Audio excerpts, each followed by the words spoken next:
RSS প্রধান মোহন ভাগবত তিনি সভা করতে পারবেন। কলকাতা হাইকোর্টের দ্বারস্থ হয়েছিলেন। কলকাতা হাইকোর্ট অনুমতি দিয়েছে তার সভার। মাধ্যমিক পরীক্ষা চলছে, মাইক ব্যবহার করা যাবে না, এরকম একাধিক বিধি লাগুই রয়েছে আমাদের রাজ্যে। আর সেখানেই আদালতের দ্বারস্থ হতে হয় আরএসএস প্রধান মোহন ভাগবতের এই সভাকে কেন্দ্র করে। তারপর কলকাতা হাইকোর্ট অনুমতি দিয়েছে, কিছু শর্ত দেওয়া হয়েছে। পূর্ব বর্ধমানে সাই কমপ্লেক্সে এই সভায় অনুমতি দেওয়ায় 16 ফেব্রুয়ারি সভা করতে পারবেন মোহন ভাগবত। কোনো পরীক্ষার্থীর যেন অসুবিধে না হয় সেটা আয়োজকদের দেখতে হবে। শব্দ নিয়ন্ত্রণে নজর দিতে হবে আয়োজকদের, এই নির্দেশ কোর্টের রয়েছে। অরূপ লাহা আমাদের প্রতিনিধির সঙ্গে রয়েছেন। অরূপ, মোহন ভাগবতের সভা 16 তারিখে হবে, কলকাতা হাইকোর্ট অনুমতি দিয়ে দিয়েছে। প্রস্তুতির ছবি এখন কি পূর্ব বর্ধমানে রয়েছে? কারণ আয়োজকদের বেশ কিছু শর্ত মানতে হবে যাতে পরীক্ষার্থীদের কোনো অসুবিধে না হয়। শব্দ নিয়ন্ত্রণে রাখার নির্দেশ দিয়েছেন কলকাতা হাইকোর্ট। দেখো, গতকালই আমরা জানতে পেরেছিলাম যে মোহন ভাগবতের সভা কার্যত বাতিল হয়ে গেছে। কারণ বর্ধমান উত্তরের মহকুমা শাসক পরিষ্কার জানিয়ে দেন, যেহেতু আমার মাধ্যমিক পরীক্ষা চলছে, সেই জন্য তার কাছে যে অনুমতি চাওয়া হয়েছিল সবার জন্য বা সাউন্ডের জন্য, মাইকের জন্য, সেই সভা মাইক বাজাতে দেবেন না, কারণ আমার মাধ্যমিক পরীক্ষা চলছে। কিন্তু তারপরেই তারা কলকাতা হাইকোর্টে আপিল করে এবং আজকের পর আর তার যে ধোঁয়াশা তৈরি হয়েছিল সভা হবে কি হবে না, সেই কিন্তু কার্যত সভা হচ্ছে। এবং আমরা হাইকোর্টের যে নির্দেশ পাওয়ার পরেই, অর্থাৎ সভা হবে এই কথা জানার পরেই কিন্তু আরএসএস কর্মীরা কাজে চাঙ্গা হয়ে পড়েছেন। এবং তারা দেখলাম যে কালীতে সাই মাঠে যেখানে সভা হওয়ার কথা, সেখানে গতকাল যেমন প্রায় মিয়মান হয়ে গেছিলেন সবাই, যারা ডেকোরেটরের কর্মী তারা বসে গিয়েছিলেন, কিন্তু আজকে একবার চাঙ্গা। তারা ইতিমধ্যেই মাইক, যে সাউন্ড বক্স সিস্টেম, সেই সিস্টেম চালু করে দিয়েছেন এবং প্রত্যেকটা যে গেট হওয়ার কথা ছিল সেই গেটের কাজ শুরু হয়ে গেছে। এবং যুদ্ধকালীন পরিস্থিতিতে বলা যেতে পারে, যেহেতু প্রায় 2 দিন তারা মার খেয়েছেন, সেই জন্য একবার যুদ্ধকালীন পরিস্থিতিতে হাতে সময় নেই।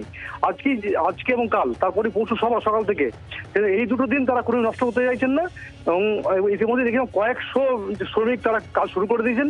একদিকে প্যান্ডেলে বাঁধার কাজ চলছে, একদিকে মাইক বাঁধার কাজ চলছে। কার্যত একবার যুদ্ধকালীন পরিস্থিতিতে সবার কাজ শুরু হয়েছে, সবার বাঁধার কাজ শুরু হয়েছে। ধন্যবাদ অরূপ লাহা আমাদের প্রতিনিধি। সভা মঞ্চ যেভাবে যুদ্ধকালীন তৎপরতায় চলছে, সভা মঞ্চ বাঁধার কাজ, সেই কথাই আমাদের জানালেন কুণাল ঘোষ, তৃণমূল কংগ্রেস মুখপাত্র। তিনি কি বলেছেন? মোহন ভাগবতের এই সভার অনুমতি কলকাতা হাইকোর্ট দিয়েছে, তা নিয়ে কি বলছেন তিনি, শুনুন। আদালতের বিষয়ে কোনো মন্তব্য করব না, কিন্তু মোহন ভাগবতজি তিনি একজন সিনিয়র মানুষ। তার উচিত হয়নি বা তাদের সংগঠনের উচিত হয়নি পরীক্ষা চলাকালীন, মাধ্যমিক চলাকালীন এই ধরনের সমস্ত কর্মসূচি নেয়ার। এবার তারা হাইকোর্টে গেছেন, হাইকোর্টের একটি নির্দিষ্ট বেঞ্চ তাদের কিছু বলে অনুমতি দিয়েছেন, এক্সপেক্টেড সেই বেঞ্চের কাছ থেকে। কিন্তু এই বিষয়ে আমরা কোনো কথা বলবো না। আমরা শুধু বলবো যে এই যে বিজেপি, যারা ধর্মের নামে ভেদাভেদের রাজনীতি করে, তাদের অন্তরাত্মা হচ্ছে আরএসএস। আমাদের আদর্শগত আইডিওলজিক্যাল ব্যাটল এগেনস্ট বিজেপি এবং আরএসএস সেটা কন্টিনিউড হবে, সেটা আমরা চালিয়ে যাব, সেই আদর্শগত লড়াইটা। এবার স্থানীয় বিজেপি নেতৃত্বের তরফ থেকে কি বলা হচ্ছে শুনুন। আজ মহামান্য কলকাতা হাইকোর্ট রাষ্ট্রীয় স্বয়ংসেবক সংঘের যে সভা বর্ধমান শহর সংলগ্ন সাই কমপ্লেক্সে হওয়ার কথা ছিল, তাতে বাধা সৃষ্টি করেছিল এই রাজ্যের প্রশাসন, তার বিরুদ্ধে রায় দিয়েছেন। মহামান্য কলকাতা হাইকোর্ট জানিয়েছেন যে সভা ওখানেই হবে। এই রাজ্যে তৃণমূল কংগ্রেসের অঙ্গুলি হেলনে চলা পুলিশ প্রশাসনের আধিকারিকরা, তাদের কাজই হচ্ছে সবসময় জাতীয়তাবাদী কাজে বাধা সৃষ্টি করা।